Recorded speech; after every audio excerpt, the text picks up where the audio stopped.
Alright guys, a quick one. Here, I'll detail how to screen record on Android 14 or Samsung.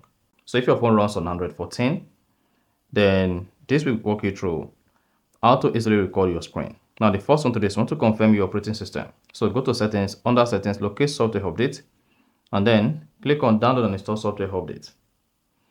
Now this is going to show you your current software version. As you can see, I have the Android 14 version.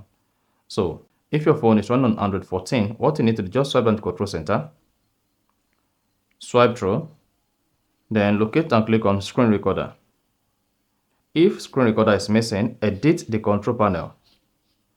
Then click on full edit, come to where you see available buttons, and then add the screen recorder option to the control panel. Then click on done.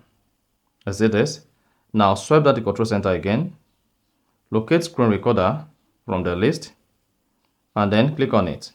Then choose spot that says start recording with screen recorder. You want to record your mic and media.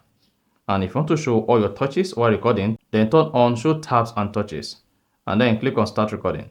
Then show see the countdown. You can skip the countdown to go ahead and start recording straight. Now if you want to show your face, click on the icon to show your face. To remove your face, click on that. Then if you click on this pencil icon, you'll be able to change the color while you use arrow on your recording page.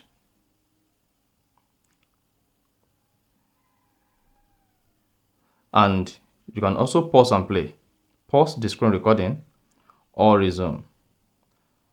So go ahead, record your screen, and once you are done, click on the stop button at top right. Then it should say recording saved. Now go ahead and open the gallery app. On the gallery, you can just search for screen recording or recorded screen, and then you should have access to the screen you recorded. So that's exactly how to record screen on Android 14. So if you found this offer informative, please don't forget to like and then subscribe.